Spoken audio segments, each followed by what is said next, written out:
comment ne pas te parler des couleurs de l'automne pour commencer cette vidéo? Eh bien, ce n'est pas du tout possible.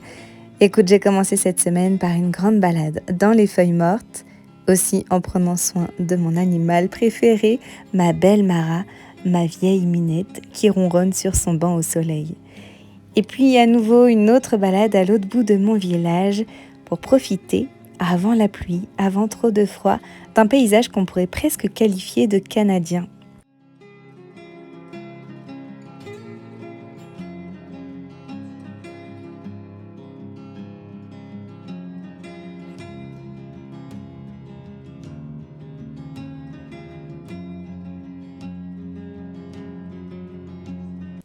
C'est le moment que je vais choisir pour te poser cette question rituelle que je pose souvent en story sur Instagram. As-tu pris le temps de respirer ? Moi, j'essaye de m'y cantonner chaque jour parce que je me rends compte à quel point la vie nous prend dans un tourbillon. Et puis après, on se laisse happer et c'est jamais bien simple d'en ressortir.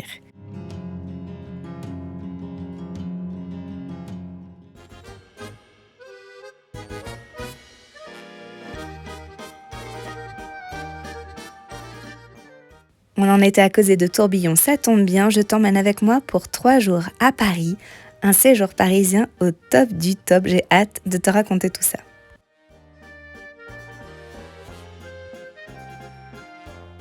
Voici mon organisation de maquillage quand je voyage, autant du maquillage à l'eau que du maquillage beauté. J'ai choisi un hébergement ultra central, je suis à Nation, histoire de pouvoir me déplacer dans Paris sans galérer pour aller prendre des transports compliqués.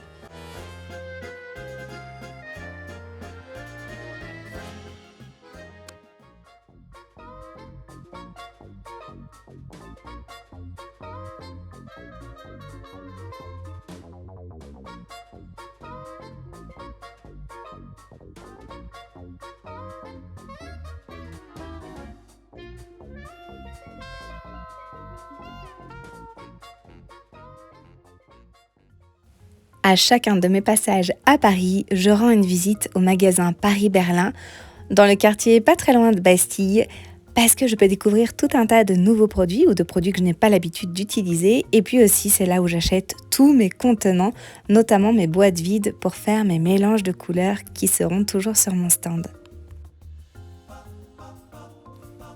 Et pour une fois, j'ai pu être disponible pour me rendre dans un autre quartier visiter le magasin de Sissi La Paillette, magasin de paillettes biodégradables s'il en est. Je te garantis que je n'en suis pas non plus ressortie les mains vides. Je crois que mon bras a eu un certain nombre de paillettes dessus, comme tu vas t'en rendre compte, parce qu'on peut toutes les essayer. Il y en a dans lesquelles il reste encore un tout petit peu de plastique et d'autres qui sont vraiment presque ultra clean. C'est très intéressant dans notre industrie de voir les efforts qui sont faits. Je suis venue à Paris pour assister à la masterclass de Marika d'Auteuil, une artiste québécoise qui est plus connue sous le nom de La Petite Vengeance sur les différents réseaux sociaux. Là, elle est en pleine démonstration, je coupe le son parce que tout ce qui s'est dit pendant la démo reste dans la démo, n'est-ce pas? C'est normal. Je te laisse admirer son travail sur sa magnifique modèle Coco.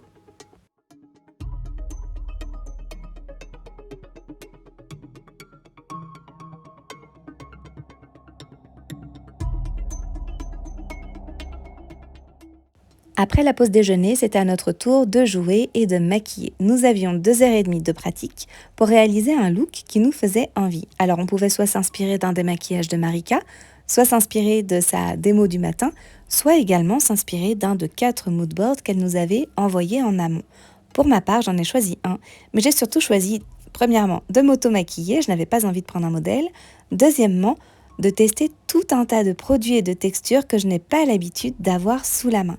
Et ça tombe bien, parce que Charlotte et sa sœur Clémentine du magasin Monochrome ont mis à notre disposition tout le matériel dont on pouvait rêver. Autant dire que je ne suis pas restée plus de 5 minutes à mon poste de travail sans aller tester.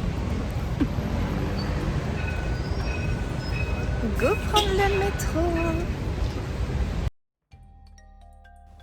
Traverser Paris maquillée ne m'a posé aucun problème, j'ai même eu droit à quelques sourires. Maintenant, on attaque la phase démaquillage. Évidemment, je pars à la douche juste après.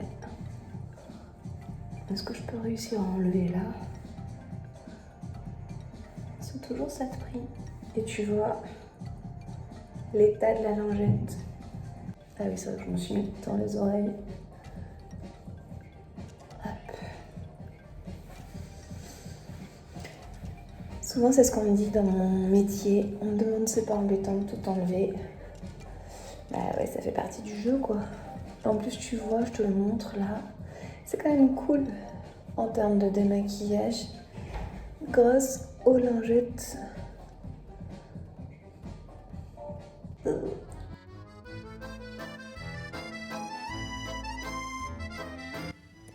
J'ai visité l'exposition d'Elsa Schiaparelli au musée des Arts décoratifs, un vrai moment de poésie. Et puis j'en ai profité pour me balader, notamment au lac de Saint-Mandé, avant de remonter dans mon bus de nuit et de filer, loin de la ville, retrouver le calme de mes montagnes. On se retrouve la semaine prochaine pour un nouveau vlog et n'oublie pas que tu es extraordinaire.